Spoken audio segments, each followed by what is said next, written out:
Almost a year has passed since Enlisted has made their goals for 2024, to be exact, the roadmap for 2024. Almost everything has been completed, and there are some things that have not been completed.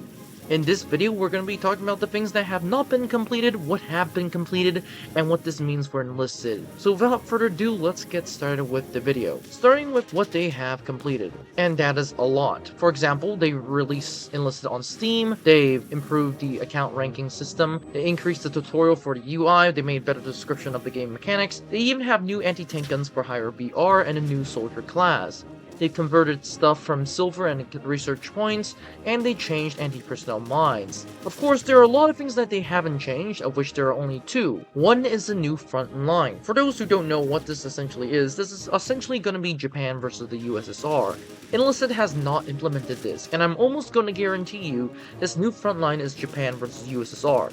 Not only does it make sense, but it can be done very quickly, and knowing Enlisted, they tend to do things very slow, and hence the easiest option is to do things that are pretty easy and make it slow. Another thing they haven't done is preferred map systems. What I mean by this is that you can choose what maps you want. Of course, Enlisted has been really silent on this, and Enlisted has done the opposite in my opinion, and they release maps for every single faction, meaning that every BR can actually fight on any single map that they get. Of course, a lot of people still prefer preferred maps, mainly because you can choose some maps that you want, and you can throw out other maps, essentially what War Thunder has right now, but Enlisted has not done this yet.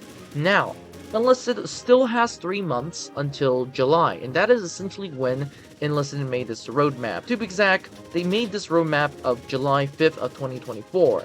They officially have almost 2 months, 2 to 3 months, to finish this, considering we are in May right now. So, without further ado, what should Enlisted do in the span of 3 months? And 3 months is actually quite a bit amount of time. For starters, we should have a new front line, and this is essentially Japan versus the USSR. For Enlisted's sake, building a map isn't that hard. To be exact, building a map isn't like building a new faction.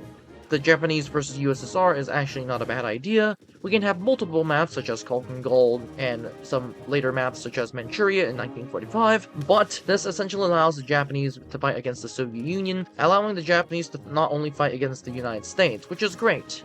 Hence, what I suggest Enlisted to do is to make that as soon as possible. Now, the preferred map system is essentially going to be much easier than you think, and I do think Enlisted is going to try their best to do this as soon as humanly possible. That said, I don't think Enlisted is going to do it in the next update. If it does, that will be surprising, but it's not likely to happen.